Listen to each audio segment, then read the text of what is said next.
All right, everyone, welcome back to another edition of the Champion Spotlight. I am your host, Dr. Megan Brown, the creator of the Raise Your Game program, which is a physical, mental, nutritional, and goal-setting program to help you become a champion in life. And today we have another one of those champions in life. We have Tami Matheny. She is a mental skills coach and author. Her most recent book is out now called This Is Good. It definitely is good. It's something that's been set in my mind now. I use that phrase quite often. So Tami, thank you for being here and welcome to the program. Well, thank you for having me. I'm excited to be here. Yeah, thank you. So can you tell us a little bit about yourself, a little bit of your background? Okay, I started off as a men and women's tennis coach in college, and I always found that as my strengths as a coach were that my teams were mentally and physically in shape. And that kind of led to a lot of different paths happen for it to happen, but it led to what I do now. And I like the people have the best job in America. I get to work with athletes, coaches, teams on helping with the mental aspects, building confidence, mental toughness, leadership, teamwork, focus, and that translates into life skills. So I think it's a neat perspective that I get to help. We spend so much time on the physical parts that sometimes the mental is neglected. Yeah, and I think, part of the Raise Your Game program is touching on that, is touching on the physical, the mental, the nutrition, which sometimes goes overlooked as Yeah. well. And then even that goal setting aspect, like you talked about, because sometimes people can be so laser focused, but they don't have that, higher goal, or they don't have even those small goals that help them to realize like, hey, I am doing the thing that I need to do to get here. It's all about those building blocks. So I think that's really awesome. And are you working with any teams right now, like amongst all the COVID stuff happening? Can you tell me a little bit about that? COVID has kind of thrown, a curveball to, Yeah. in that as far as working with teams. I have done some Zoom sessions with teams. We've opened up a little bit where I can work with individuals. So especially golfers and tennis players right now, I'm getting to see in Awesome. person. But team-wise, it's all Zoom right now, which thank goodness for Zoom. Yeah, right. How do you feel like the Zoom stuff goes with coaching and teams? I think it's a great feeling. I personally feel like my strength is in person and reading people's body language, because so much of our expression is through our body language. And you also connect more with individuals when you're in person. So you lose a little bit, but I think it's for what we can provide right now. It's been a this is good situation. Yeah, we'll just use that. We'll segue right in with the This Is Good stuff. So tell me a little bit. You do have your new book out called This Is Good, and you're a multi book author. So tell us a little bit about what's going on with your books, your mission, your brand, all that good stuff. My mission's pretty simple. I want to make a difference. And I feel like you make a difference by building relationships. And I know as an athlete, I had success, but I know I struggled internally with a lot of mental skills. And I want to help athletes and coaches get off of what I call the roller coaster sooner than I did. Hey, everything's going well, we're up here, and we have struggles or adversity down here. So that's been my mission.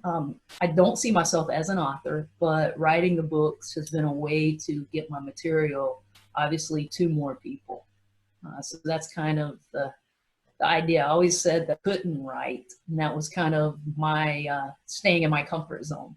But I was challenged by a coach that I worked with, and so it was part of my growth was to actually get a book out. Yeah, and I think, and I think you said it perfectly. Growth only comes when you're not in your comfort zone, right? We Exactly. work with athletes so often that they're really good with their right hand or their right foot or whatever it is, and they don't really want to go to the left, with certain things, but you're just going to become more well-rounded when you can do lots of different things well versus just staying in that small area and just exceeding at one aspect of the game. Even if that's a physical aspect or a mental aspect, goal setting aspect. So I think that's awesome that you stepped out of your comfort zone and kind of, what do you say? You walked the walk and you talked the talk, Oh, right? It took some prodding. You know, I had to be reminded that, oh, you're not a good mental game coach if you're not doing what you preach. So I was like, you're Yeah. right. So no, but I know anytime we get out of our comfort zone, how much better you feel about yourself. And it didn't matter to me the results about that first book. It was actually doing it and how I felt with accomplishing something I put, you know, that I wasn't comfortable with until then. So I think that goes for sports as well. If we can get athletes to step out of that comfort zone, they automatically have increased confidence from Yeah. trying. Can you talk a little bit about your Confident Athlete book as well? Confident Athlete was based on what I have seen for myself from my journey with confidence as well as other athletes. It's a pretty simple book, but taking what I call the 4 main steps. And number one is our self-talk. If we can start to make it a habit of our self-talk being positive or productive, then we're going to increase our confidence. Our body language, which I call walk the walk, is strongly connected to our talk. They go hand in hand. The third component is see it, be it. It's kind of the images you see of yourself, in addition to visualizing to get extra reps in.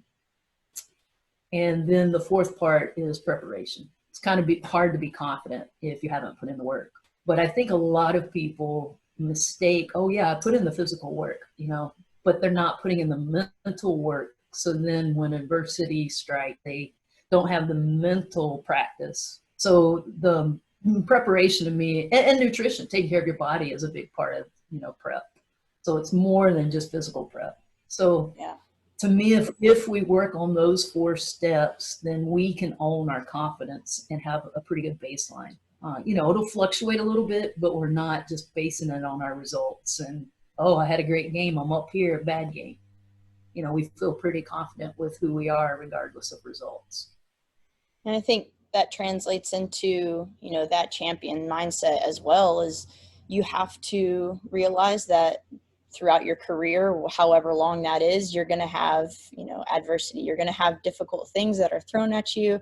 And it's all about how you react to them and what you can do to push yourself past that uncomfortable or past that adversity to getting to that true champion's mindset. So I think a lot of the stuff in your book, you know, speaks to that. And I think you as a person and as a coach speak to that as well. So I think it's awesome, the stuff that you're doing. Well, thank you. I enjoy reading what you're doing as well. But, Thank you. you know, going back to the adversity piece, adversity should be our best friend because without it, we don't get to show how good we are. And I think that's, I know as a young athlete, I spent time trying to avoid adversity. But I think if we teach our youth to run toward it and welcome it, then it becomes, again, getting out of their comfort zone. But that's what gives us the ability to see how good we are. Yeah, exactly. Just running through that fear rather than stopping and turning around and running the other way, right? Exactly. Awesome. So can you give our viewers, listening audience, a couple words of encouragement on your champion's mindset, kind of your motto behind everything? My motto is what you focus on grows. And if you're focusing on everything that's bad in life, then that's going to grow. If you focus on what is going well, that tends to grow. And I think that has been more prevalent in my life more than ever with what we're going through.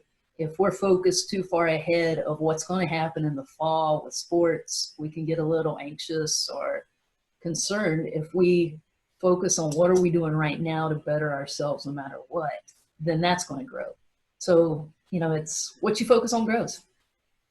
Awesome. And just based on that too, you know, like you said, it's great to look into the future and to set your goals forward, but you also can't just rely on what the future is going to hold and not start doing something now in the present. So I think that's great advice for our listeners out there. But Tami, thank you so much for being here, coming on the show today.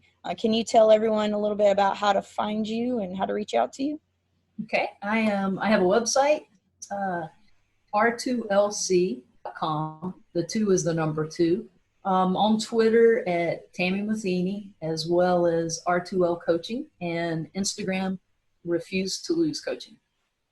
Awesome, awesome. Well, thank you again so much for being here, and I encourage everyone to reach out to Tami. She's an excellent resource to have. She has great knowledge about a lot of different things, so reach out to her if you have any questions. Thank you, Megan. Thank you.